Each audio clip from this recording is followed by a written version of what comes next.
और उनमें भी अगर हम भारतीय संस्कृति में उन रिश्तों की बात करें तो वो एक अलग नज़रिए से भी देखे जाते हैं और उसके साथ लोग अलग तरह से निभाह भी करते हैं।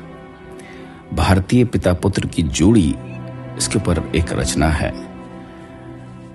रचनाकार कहता है कि बड़ी कमाल की जोड़ी होती है। दुनिया के किसी भी संबंध में अगर सबसे कम बोलचाल है तो वो है पिता पुत्र की जोड़ी में। एक समय तक दोनों अनजान होते हैं, एक दूसरे के बढ़ते शरीरों की उम्र से फिर धीरे से यह एहसास होता है हमेशा के लिए बिछड़ने का।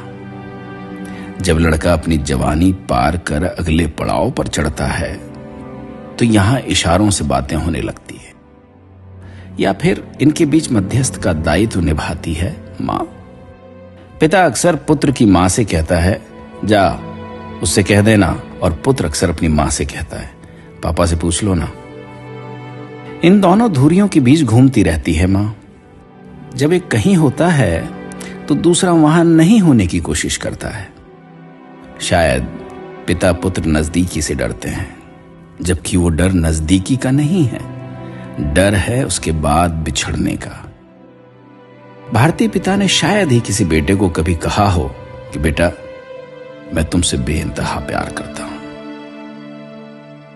पिता के अनंत रौद्र का उत्तराधिकारी भी वही होता है, क्योंकि पिता हर पल जिंदगी में अपने बेटे को अभिमन्यु सा पाता है। पिता समझता है कि इसे संभलना होगा, इसे मजबूत बनना होगा, ताकि जिम्मेदारियों का बोझ इसका वध ना कर सके।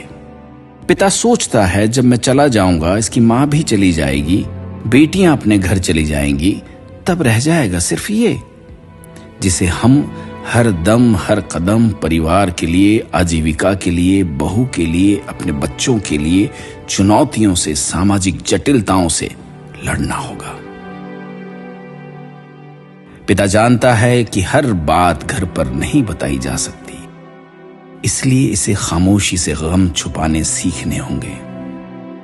परिवार के विरुद्ध खड़ी हर विशालकाय मुसीबत को अपने हौसले से छोटा करना होगा। ना भी कर सके तो खुद का वध करना होगा। इसलिए वो कभी पुत्र प्रेम प्रदर्शित नहीं करता। पिता जानता है कि प्रेम कमजोर बनाता है, फिर कई बार उसका प्रेम झल्लाहट या गुस्सा बनकर निकलता है। वो गुस्सा अपने बेटे की कमियों के लिए नहीं होता, वो झल्लाहट है जल्द निकलते समय के लिए। वो जानता है उसकी मौजूदगी की अनिश्चितताओं को। पिता चाहता है कहीं ऐसा ना हो कि इस अभिमन्यु का वध मेरे द्वारा दी गई कम शिक्षा के कारण हो जाए। पिता चाहता है कि पुत्र जल्द से जल्द सीख ले, वो गलतियां करना बंद करे, क्योंकि गलतियां सभी की माफ है, पर मुखिया की नहीं। यहां मुखिया का वध सबसे पहले होता है। फिर वो समय आता है जबकि पिता और बेटे दोनों को अपनी बढ़ती उम्र का एहसास होने लगता है। बेटा अब केवल बेटा नहीं, पिता भी बन चुका होता है। कड़ी कमजोर होने लगती है। पिता की सीख देने की लालसा और बेटे का उस भावनाओं को नहीं समझ पाना, वो सौम्यता भी खो देता है। यही वो समय होता है जब बेटे को लगता है कि उसका पिता गलत है।